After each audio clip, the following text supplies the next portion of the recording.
तो कहानी की शुरुआत में हमें दिखाया जाता है कि सूरज धीरे धीरे पृथ्वी के पास आ रहा है, जिस वजह से पृथ्वी के सभी इलाकों में आग और सूखा फैलने लगा है। इसलिए जल्दी ही साइंटिस्ट पृथ्वी पर आने वाली सोलर क्राइसिस के खतरे के बारे में पूरी दुनिया में अनाउंस करने लगते हैं, जिसमें वो सभी को बताते हैं कि अगर सूरज इसी स्पीड से आगे बढ़ता रहा तो सूरज 100 सालों में पृथ्वी को अपने बीच समा के खत्म कर देगा और 300 सालों बाद वो पूरे सौर मंडल को ही खत्म कर देगा। इसलिए पृथ्वी को बचाने के लिए यूईजी यानी यूनाइटेड अर्थ गवर्नमेंट मूविंग माउंटेन नाम के एक प्रोजेक्ट पर काम करने का फैसला करती है। इस प्रोजेक्ट के अकॉर्डिंग साइंटिस्ट काफी सारे बड़े बड़े इंजन बनाकर पृथ्वी के अलग अलग हिस्सों में इंस्टॉल कर देंगे, जिसकी मदद से पृथ्वी को सौर मंडल से बाहर ले जाकर बचा लिया जाएगा। लेकिन इस प्रोजेक्ट में काफी खर्चा होने वाला था, साथ ही खाने पीने के रिसोर्सेज भी दिन प्रतिदिन खत्म होते जा रहे थे, जिस वजह से लोग दंगे और प्रोटेस्ट करने लगे थे। इन प्रोटेस्ट में वो लोग शामिल थे जिन्हें किसी भी अंजाम या खतरों की परवाह नहीं थी, क्योंकि इन लोगों का मानना था कि जो खतरा अभी तक पृथ्वी पर नहीं आया है उसके लिए गवर्नमेंट इतना बड़ा रिस्क लेकर पृथ्वी और मानव जाति को खतरे में डाल रही है। वहीं दूसरी ओर यूईजी डिजिटल लाइफ नाम के एक प्रोजेक्ट यानी डीएलपी पर बैन लगा देती है, जिस वजह से प्रोटेस्ट और भी ज्यादा बिगड़ जाते हैं, क्योंकि डीएलपी एक कट्टर ग्रुप था जिसका मानना था कि इंसानों का फ्यूचर सिर्फ कंप्यूटर में है। असल में वो एक ऐसा प्रोग्राम डेवलप करना चाहते थे जिससे इंसान अपने दिमाग को एक डिस्क में अपलोड कर सकता था, लेकिन रिसोर्सेज की कमी के कारण वो इस प्रोग्राम को आगे नहीं बढ़ा सकते थे। इसलिए रिसोर्सेज के लिए वो हैकिंग करके यूईजी पर आतंकवादी हमला करते रहते थे। इन सब के बीच यूईजी नोटिस करती है कि उनके मूविंग माउंटेन प्रोजेक्ट से लोगों का विश्वास उठता जा रहा है, जिस कारण काफी सारे लोग इस प्रोजेक्ट को रोकने की कोशिशें कर रहे हैं। पर तभी चाइनीज एम्बेसडर जाओ इस प्रोजेक्ट के पहले पार्ट को कंप्लीट करने का कहते हैं, क्योंकि उनका मानना था कि पहला पार्ट जल्द ही पूरा हो जाएगा और लोगों को दोबारा उनके मूविंग माउंटेन प्रोजेक्ट पर विश्वास होने लगेगा। जाओ कहते हैं कि इस पहले पार्ट को कंप्लीट करने के लिए सबसे पहले चंद्रमा पर मौजूद इंजन की टेस्टिंग की जाएगी, क्योंकि हम चंद्रमा को भी सौर मंडल से धकेलने का प्लान कर रहे हैं ताकि पृथ्वी का ग्रेविटी से कनेक्शन टूट जाए। वहीं यूईजी इस टास्क को कंप्लीट करने के लिए कई लोगों को एस्ट्रोनॉट्स के रूप में ट्रेन करने वाली थी, इसलिए वो कुछ सोल्जर्स को बेस पर इकट्ठा करती है, जहां हम लियू नाम के एक पायलट को देखते हैं। तभी लियू देखता है कि बेस प्रोटेस्टर्स से घिरा हुआ है और गार्ड्स उन्हें रोकने की कोशिश कर रहे हैं। उसी वक्त एक प्रोटेस्टर बेस के अंदर घुस आता है, पर हैन नाम की लड़की उस आदमी को मारकर नीचे गिरा देती है। ये देखकर लियू हैन से काफी इम्प्रेस होता है और उसके साथ जिंदगी गुजारने के सपने देखने लगता है। इसके बाद सभी ट्रेनीज को एक एलिवेटर में बैठकर अंतरिक्ष में भेज दिया जाता है, क्योंकि उनका पहला टेस्ट अंतरिक्ष में होने वाला था। ये अभी तक का सबसे ऊंचा एलिवेटर था। इस एलिवेटर के ऊपर जाने की स्पीड इतनी तेज थी कि कुछ ट्रेनीज बेहोश हो जाते हैं, जिस कारण वो उस स्टेशन को भी नहीं देख पाते जो कि मूविंग माउंटेन प्रोजेक्ट के लिए बनाया जा रहा था। यहाँ सभी ट्रेनीज को फाइटिंग स्किल्स सिखाते हुए फायर आर्म्स का यूज करना सिखाया जाता है। इसके अलावा उन्हें बार बार एलिवेटर से ट्रेवल करवाया जाता है ताकि उन्हें फ्यूचर में एलिवेटर से ट्रेवल करने में किसी भी तरह की परेशानी का सामना न करना पड़े। साथ ही सभी का मेडिकल टेस्ट करके उन्हें डेली एक्सरसाइज करवाई जाती है। इस ट्रेनिंग के दौरान लियू और हैन एक दूसरे को पसंद करने लगते हैं और उन्हें प्यार हो जाता है। फिर एक दिन लियू गार्ड को सिगरेट की घूस देता है और बेस के अंदर एक गुलदस्ता ले आता है, जिसे वो हैन को देते हुए उसे प्रपोज कर देता है। इसी सुबह एस्ट्रोनॉट्स का एक नया बैच वहाँ आता है और एलिवेटर में शामिल हो जाता है। तभी अचानक से बेस में मौजूद ड्रोन्स बाहर आने लगते हैं, जिससे इंजीनियर्स को पता चलता है कि उनका सिस्टम हैक हो गया है। इसी दौरान एलिवेटर अपने शेड्यूल से पहले ऊपर जाने लगते हैं। दूसरी ओर एलिवेटर में शामिल हुए नए एस्ट्रोनॉट्स अपने कपड़े बदलने लगते हैं। तब लियू और हैन नोटिस करते हैं कि नए एस्ट्रोनॉट्स ट्रेनिस के नाम की यूनिफॉर्म पहन रहे हैं, जिससे वो समझ जाते हैं कि वो लोग कोई एस्ट्रोनॉट्स नहीं बल्कि आतंकवादी हैं। यहाँ बेस में सभी ड्रोन्स अटैक करके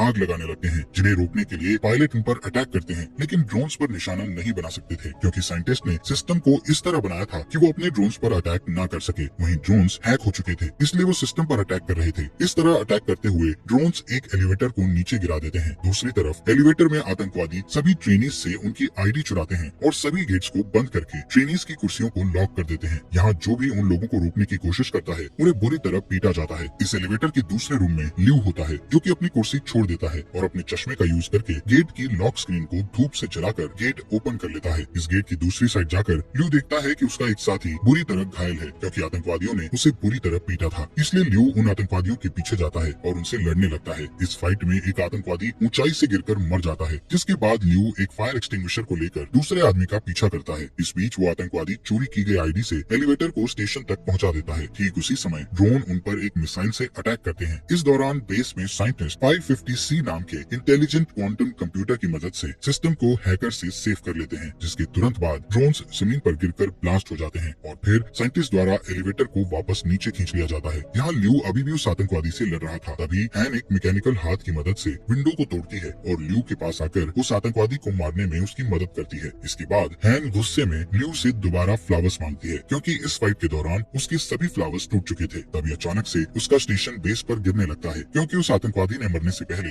डेटोनेटर दबा दिया था। ये स्टेशन बेस पर गिरकर क्रैश हो जाता है, जिससे बेस पर मौजूद बिल्डिंग्स ब्लास्ट हो जाती है और एलिवेटर भी अचानक से जमीन पर गिर जाता है, जिससे सभी ट्रेनीज भी इस एक्सीडेंट के शिकार बन जाते हैं। हालांकि ल्यू और हैन सही सलामत होते हैं। इसी दिन न्यूज पर बताया जाता है कि इस ब्लास्ट में लगभग 3000 लोगों की जान जा चुकी है और 5 से भी ज्यादा लोग घायल हुए हैं। यूईजी के बनाए स्टेशन के क्रैश होने के कारण कई लोगों की जाने गई थी, इसलिए लोग और भी प्रोटेस्ट करने लगते हैं। इस प्रोटेस्ट में आतंकवादी हमले और दंगे भी होते हैं। सभी प्रोटेस्टर गवर्नमेंट से डीएलपी को वापस लेने की मांग कर रहे थे। यहाँ जाओ अपनी असिस्टेंट से उस स्पीच को पढ़ने के लिए कहता है जिसे उसने यूईजी के प्रोजेक्ट में विश्वास रखने के लिए लिखा था। इसी दौरान जाओ अमेरिकन एम्बेसडर के साथ बातचीत करता है और उनसे प्रोजेक्ट पर काम करने के लिए एक और मौका मांगता है। कुछ हफ्ते बाद क्रायो स्लीपिंग पॉड्स में लोगों को रखकर चंद्रमा पर भेजा जाता है ताकि वो चंद्रमा पर जाकर इंजन्स पर काम जारी रख सके। इस बीच हैंग्यू नाम का कंप्यूटर इंजीनियर क्रायो स्लीप से उठता है, जो कि 550A नाम के एआई और उसकी बेटी याया की एक रिकॉर्डिंग को चेक करता है। दरअसल 550A की मदद से ही याया हैंग्यू से बात करती थी। यहाँ पता चलता है कि हैंग्यू पहले डीएलपी के लिए काम करता था, लेकिन 550C तक पहुँचने के लिए वो चंद्रमा पर काम करने आया है। असल में 500C पूरे बेस को कंट्रोल करता है, इसलिए हैंग्यू को लगता है कि वो 500C का यूज याया की क्लिप बनाने में करेगा, जिससे कुछ सेकंड्स के लिए उसकी मरी हुई बेटी का दिमाग एआई में डेवलप हो जाएगा। यहाँ टीम के बाकी मेंबर्स के साथ काम करते हुए हैंग्यू को पता चलता है कि जाओ नाम का कंप्यूटर रिसर्चर 550C का इंचार्ज है और वो चाहता है कि हैंग्यू उनके सिस्टम के ऑपरेशंस पर उनके साथ काम करे। इसके बाद हैंग्यू और जाओ 550C का पहला टेस्ट बेस के हर एक सेक्टर को एक्टिवेट करके करते हैं। जब वो कंप्यूटर के द्वारा वर्क के पूरा होने का वेट करते हैं, तब जाओ हैंग्यू को अपने दिमाग की डिजिटल कॉपी देता है, जिसे कंपनी ने जब्त कर लिया था क्योंकि उन्होंने डीएलपी पर बैन लगा दिया था। यहाँ जाओ हैंग्यू को समझाता है कि ये तुम्हारे ऊपर डिपेंड करता है कि तुम इस कॉपी को डिस्ट्रॉय करना चाहती हो या नहीं। कुछ समय बाद हैंग्यू याया की क्लिप जाओ को दिखाता है। इस बीच हैंग्यू उस दिन को याद करता है जब वो अपनी पत्नी और बेटी के साथ कार से कहीं जा रहा था। तब अचानक से उसकी कार एक ट्रक से टकरा गई थी, जिससे उसकी पत्नी की तुरंत ही डेथ हो गई थी और याया कुछ समय तक जिंदा थी। इसलिए हैंग्यू याया के दिमाग को कंप्यूटर के जरिए जिंदा रखने के लिए उसे डीएलपी के पास ले गया था, लेकिन वो लोग उसकी मदद करना नहीं चाहते थे क्योंकि उनकी टेक्नोलॉजी अभी तक तैयार नहीं हुई थी। इस बीच हैंग्यू की मुलाकात जाओ से हुई, जो कि पहले डीएलपी में काम करता था। यहाँ जाओ ने हैंग्यू पर एहसान करते हुए याया के दिमाग को 550A नाम के एआई में डाल दिया था। यहाँ प्रेजेंट में हैंग्यू जाओ से रिक्वेस्ट करता है कि वो याया पर 550C का यूज करे, जिससे याया पूरी तरह एआई में बदल सके। जिस पर जाओ हैंग्यू से कहता है कि याया के लिए 550A ही काफी है। इसी बीच उनका सिस्टम डिटेक्ट करता है कि वहाँ Z9 लेवल का सोलर स्टॉर्म आने वाला है, जिससे सभी लोग बेस पर वापस जाने का सोचते हैं, लेकिन उनके पास जो गाड़ियाँ थी उनकी स्पीड ज्यादा नहीं थी, पर फिर भी वो कोशिश करते हैं और किसी तरह सभी इंजन्स को बेस में रखकर उन्हें सोलर स्टॉर्म से बचा लेते हैं। पर इस प्रोसेस में 550C एआई बुरी तरह जल जाता है, जबकि प्रोजेक्ट को 3 दिनों में लॉन्च करना था, जिसके लिए उन्हें एक एआई की बहुत ज्यादा जरूरत थी। तब हैंग्यू जाओ को अपना 550A एआई देने को कहता है, लेकिन इसके बदले वो फ्यूचर में 550 मॉडल्स डेवलप करने वाली टीम में खुद को शामिल करने का कहता है, जिस पर जाओ मान जाता है और हैंग्यू एआई से याया के दिमाग के डिस्क निकाल लेता है। 3 दिन के बाद टीम इंजन्स का टेस्ट करती है, तब चंद्रमा कुछ सेकंड्स के लिए अपनी जगह से थोड़ा सा शिफ्ट हो जाता है, जिसे देखकर टीम बहुत खुश हो जाती है क्योंकि इससे साबित हो जाएगा कि 20 साल में वो पूरी तरह से चंद्रमा को पृथ्वी से दूर कर देंगे। इसके अलावा टीम की इस सफलता से पूरी दुनिया के लोगों को मूविंग माउंटेन प्रोजेक्ट पर विश्वास हो जाता है। कुछ महीने बाद वो पृथ्वी पर इंजन का टेस्ट करते हैं, जिससे सभी स्क्रीन ब्लैक हो जाती हैं और लोगों को लगता है कि उनका टेस्ट फेल हो गया है, लेकिन अचानक उन्हें फील होता है कि जमीन हिल रही है। वहीं दूसरी ओर बेस पर मौजूद एस्ट्रोनॉट्स को आसमान में एक लाइट जलती हुई दिखती है। इससे यूईजी के साइंटिस्ट प्रूव करते हैं कि पृथ्वी अपनी जगह से थोड़ी दूर पर शिफ्ट हुई है। ये जानकर पूरी दुनिया जश्न मनाने लगती है। इसी तरह कई साल बीत जाते हैं और यूईजी बहुत ही शक्तिशाली इंजन्स को बनाता है, जो कि पृथ्वी और चंद्रमा को धक्का देकर मूव करके सौर मंडल से दूर कर देगा। साथ ही इस प्रोजेक्ट का नाम अब द वेंडरिंग अर्थ रखा जाता है और 550C द्वारा कई बिल्डिंग्स को बनाया जाता है, जिसके बाद यूईजी हर साल एक नया टेस्ट करती है, जिससे उनकी थ्योरी सही साबित होती है। इस तरह लोग यूईजी के प्रोजेक्ट को पूरी तरह एक्सेप्ट कर लेते हैं, जिस कारण डीएलपी पूरी तरह से गायब हो जाता है। इसके अलावा लोगों में ये भी चर्चा होती है कि गवर्नमेंट ने जो अंडरग्राउंड सिटीज बनाई है, उनके अंदर जाने के लिए लोगों को पास खरीदने होंगे। यहाँ पता चलता है कि हर साल पृथ्वी का रोटेशन धीमा हो रहा था, जिससे एक दिन में 24 घंटे की जगह 60 घंटे का सिस्टम हो गया है और ग्लोबल इंटरनेट भी अब बंद हो चुका था। साथ ही पृथ्वी पर अब बाढ़ और सोलर रेडिएशन जैसी समस्याएं लगी थी, जिससे कैंसर की बीमारी बढ़ने लगती है। इधर ल्यू और हैन शादी कर लेते हैं और उनका एक बेबी बॉय होता है। वो दोनों परेशान होते हैं क्योंकि उन्हें उनके बेटे के लिए अंडरग्राउंड सिटीज का पास नहीं मिला था। इसी बीच हैन को कैंसर हो जाता है, जिससे वो दोनों और भी परेशान हो जाते हैं। यहाँ हैंग्यू नए 500 डेवलपमेंट की हेल्प से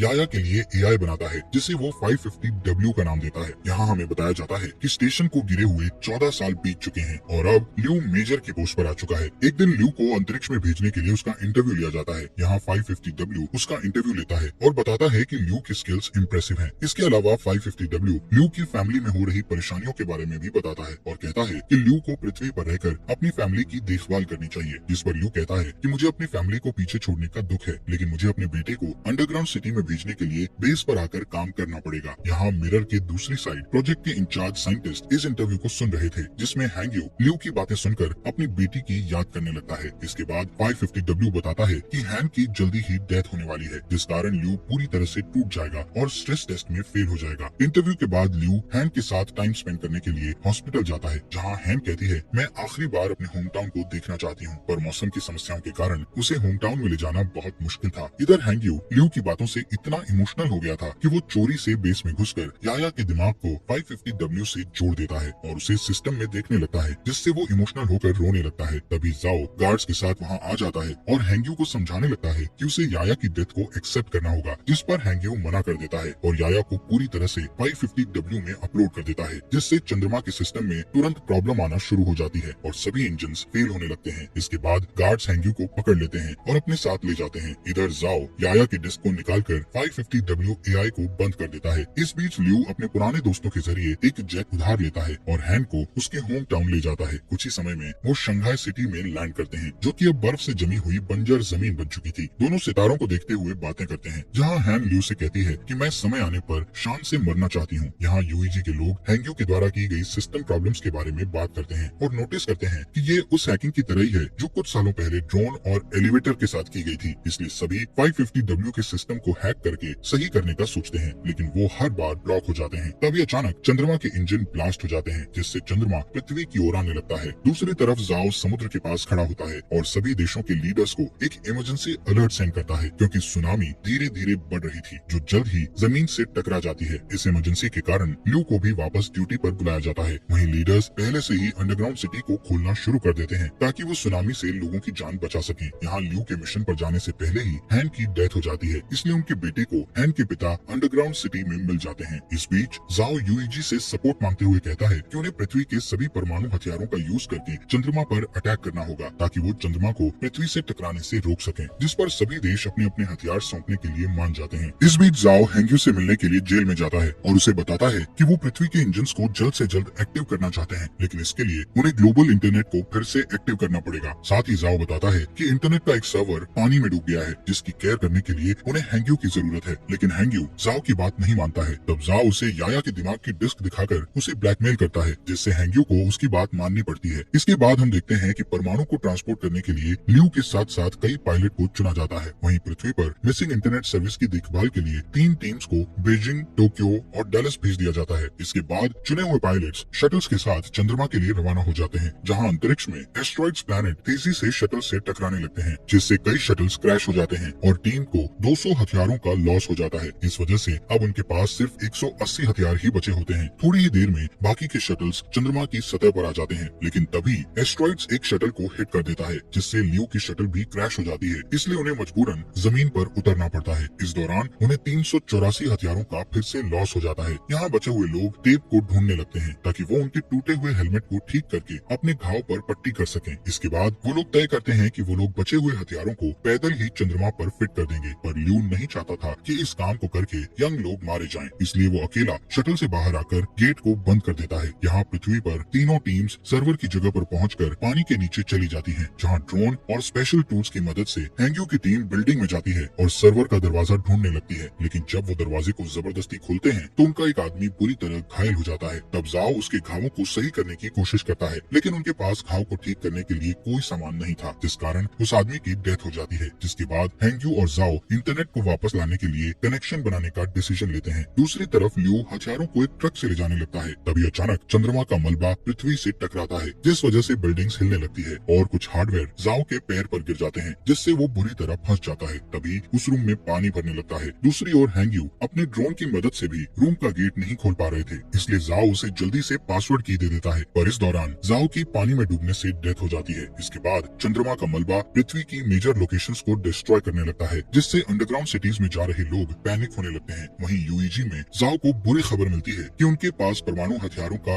एक साथ ब्लास्ट करने के लिए समय नहीं है, जिससे जाओ उम्मीद खो देता है। और तभी उसका एक आदमी उसे सोल्यूशन बताता है कि अगर वो अंतरिक्ष में और भी एस्ट्रोनॉट्स को भेज देंगे तो हथियारों को मैनुअली ब्लास्ट किया जा सकता है, यानी कि सभी एस्ट्रोनॉट्स को अपना सेक्रीफाइस करके दुनिया को बचाना होगा। इस ऑपरेशन के लिए 300 लोगों की जरूरत थी। यहाँ एक पुराना पायलट कहता है कि ऐसा करना हमारा कर्तव्य है और यंग लोग फ्यूचर की देखभाल करने के लिए हैं, इसलिए उनका सेक्रीफाइस ना किया जाए। उस पायलट की बात मानते हुए सभी पुराने पायलट्स को एस्ट्रोनॉट्स की टीम के साथ चंद्रमा पर पहुंचा दिया जाता है, जहां ल्यू उन्हें आता हुआ देखकर चौंक जाता है, लेकिन उसका कम्युनिकेटर टूट गया था, इसलिए वो पृथ्वी पर वापस लौटने से पहले अपने पुराने टीचर और ट्रेनिंग पार्टनर्स को गुड बाय नहीं बोल पाता है। दूसरी ओर यूईजी बताती है कि टोक्यो और डैलस के सर्वर वापस आ चुके हैं, लेकिन बीजिंग का सर्वर अभी तक नहीं आया है। यहाँ बीजिंग में हम हैंग्यू को देखते हैं, जिसके रूम में पानी भरने लगता है और वो की को सही कंप्यूटर से नहीं जोड़ पाता। तभी चंद्रमा पर एस्ट्रोनॉट्स सभी परमाणु हथियारों को ब्लास्ट करने लगते हैं। ठीक उसी समय हैंग्यू भी उसकी माइंड डिस्क को एक कंप्यूटर से जोड़ देता है, जिससे चंद्रमा पूरी तरह ब्लास्ट हो जाता है। पर अब चंद्रमा का मलबा तेजी से पृथ्वी की ओर आ रहा था, इसलिए पृथ्वी को जल्द ही वहाँ से हटाने की जरूरत होती है। यहाँ हैंग्यू याया की क्लिप को एक्टिव करता है और उसे की दिखाकर अंदर से इंटरनेट को एक्टिव करने के लिए कहता है। तभी रूम में पानी भर जाता है, जिससे हैंग्यू की भी डेथ हो जाती है। वहीं चंद्रमा का मलबा पूरी दुनिया में गिरने लगता है। तभी यूईजी इमरजेंसी मैसेज भेजकर बताता है कि उनका मिशन फेल हो चुका है, जिससे शहरों में दंगे होने लगते हैं। वहीं जाओ हार नहीं मानता और अपनी टीम को इंजन्स में आग लगाने को कहकर उन्हें उल्टी गिनती शुरू करने को कहता है। इसी दौरान बीजिंग में हैंग्यू का दिमाग अचानक कंप्यूटर के अंदर एक्टिव हो जाता है, जहां वो अपनी बेटी से